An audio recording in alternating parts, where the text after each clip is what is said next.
एक महत्त्वाची घडामोड आहे। कबूतरखान्यांबाबत तातडीनं विशेष ड्राईव्ह घेऊन महिन्याभरात सर्व कबूतरखाने तात्काळ बंद करण्याचे आदेश महापालिकेला देण्यात येतील, असं उद्योगमंत्री उदय सामंत यांनी गुरुवारी विधान परिषदेत सांगितलंय। याचा आढावा घेतला आमच्या प्रतिनिधीने। मुंबईतील कबूतरखान्यामुळे नागरिकांच्या जीवाला धोका असल्याची माहिती मंत्री उदय सामंत यांनी दिली आहे।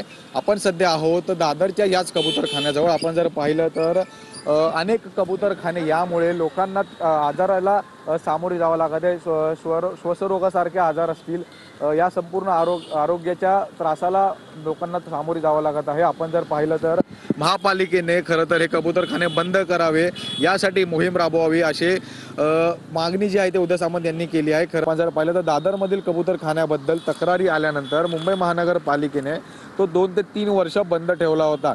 त्यासोबत सरकारने या कबूतरखान्याच्या आजूबाजूच्या बिल्डिंगची समिती नेमून कबूतरांना खाणे टाकू नये यासाठी जनजागृती करण्यावरती भर दिला होता। मात्र यानंतर ही बंदी असूनही कबूतरांना धान्य टाकले जात होते, त्यामुळे पालिकेने जनजागृतीवरती अधिक भर दिला होता। आता यानंतर आपण जर पाहिलं तर मुंबई महानगर प्रशासन असेल या संदर्भात कुठली कठोर पावलं उचलतील आता हे पाहणं तितकंच महत्त्वाचं ठरणार आहे। व्हिडिओ जर्नलिस्ट रुपेश कांबलीसह मी जय पवार, TV9 मराठी।